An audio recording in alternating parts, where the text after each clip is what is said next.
नमस्कार, हमारी खास पेशकश देख रहे हैं आप। आपके साथ मैं हूं दिव्या तिवारी। पाकिस्तानियों की टांगें एक बार फिर कांपने लगी हैं। पाकिस्तान को एक बार फिर भारत के हमले का डर सता रहा है। पाकिस्तान के टीवी चैनल्स में इस बात की चर्चा है कि भारत पाकिस्तान पर हमला करने वाला है। भारत की मिसाइलों से लेकर फाइटर जेट्स तक पर बात की जा रही है। दावा किया जा रहा है कि 100 दिन के भीतर पाकिस्तान से पीओके छिन सकता है। लिहाजा पाकिस्तान ने भी अपनी तरफ से तैयारी शुरू कर दी है। चलिए एक रिपोर्ट आपको दिखाते हैं। तशरीफ लाए, पैर कांप रहे थे, पसीने माथे पे थे और हमसे शाह महमूद साहब ने कहा, फॉरेन मिनिस्टर साहब ने, कि खुदा का वास्ता है अब इसको वापस जाने दें, क्योंकि 9 बजे रात को हिंदुस्तान पाकिस्तान पे अटैक कर रहा है। क्या पाकिस्तान के पैर फिर से कांपने लगे हैं? क्या हमले का डर सता रहा है? क्या 100 दिन के भीतर पीओके पाकिस्तान से छिनने वाला है? ये सवाल अचानक आज क्यों उठे? पहला बयान सुनिए। क्या भारत पाकिस्तान पर हमला कर सकता है? क्या वो ऐसा सोच रहा है? क्या हालात ऐसे आगे बन सकते हैं? क्या पाकिस्तान इसके लिए तैयार है? ये सवाल अचानक आज क्यों उठे? दूसरा बयान सुनिए। आपको न्यूट्रलाइज करना पड़े इंडिया को, तो मिलिटरीली तो आप नहीं कर सकते। इनफैक्ट खतरा ये है कि अगर आप अफगानिस्तान में कोई मेजर ऑफेंसिव करते हैं तो इट इज़ एंटायरली पॉसिबल कि इंडिया थिंक्स कि नाउ इज द टाइम कि हम एलओसी को हीट अप कर दें। दरअसल पाकिस्तान में पिछले 100 घंटे से इस बात को लेकर हड़कंप मचा है कि भारत पाकिस्तान पर हमला करके पीओके छीन सकता है, जिसे देखते हुए पाकिस्तान ने श्रीनगर से 230 किलोमीटर दूर स्वात घाटी में सैन्य अड्डा बनाना शुरू कर दिया है।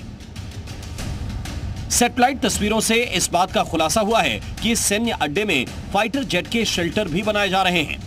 इस बीच जैसे ही भारतीय गृह मंत्री अमित शाह ने एलओसी का दौरा किया था, पाकिस्तानी एक्सपर्ट घबरा गए। भारत के संभावित हमले को लेकर पाकिस्तानी चैनल्स पर डिबेट शुरू कर दी गई। ऐसे भी होता है, कंप्यूटरों के अंदर गलती हो जाए। कभी ऐसे भी हुआ है कि जी कंप्यूटर से मिसाइल ही पूरा निकल जाए। मिसाइल कोई आपने मतलब किस तरह आपने मिसाइल आपके हाथ से निकल गया, तो वो क्या था, वो चेक कर रहे थे ये भी कैसे रिस्पॉन्ड करते हैं, इनका डिफेंस सिस्टम क्या है।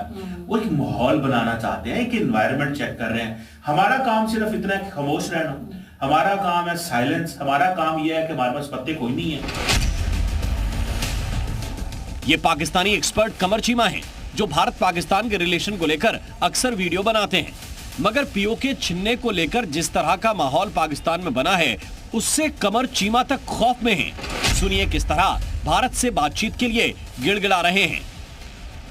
जो पाकिस्तान का दोस्त है, इंडिया से मसले हल करो। भाई इंडिया से कैसे मसले हल करें? वो बात नहीं करना चाहते, आप बात करवा नहीं सकते, मसला कैसे हम हल करें? और हमारी वो सुनते नहीं है। खुद वो अपनी, उनके अंदर एक एरोगेंस है, वो कहते हैं हम पाकिस्तान की परवाह क्यों नहीं करेंगे। कमर चीमा मामले की नजाकत को समझते हैं, इसलिए उनका डरना लाजमी है। मगर पाकिस्तान की मंदबुद्धि आवाम का क्या किया जाए, जो अब भी गफलत में जी रही है।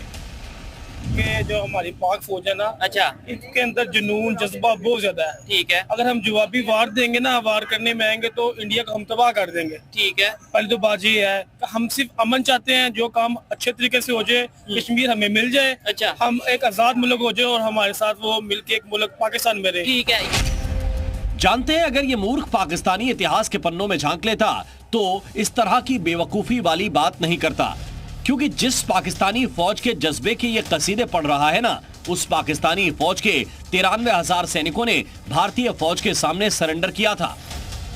यही नहीं, अभी और सुनिए।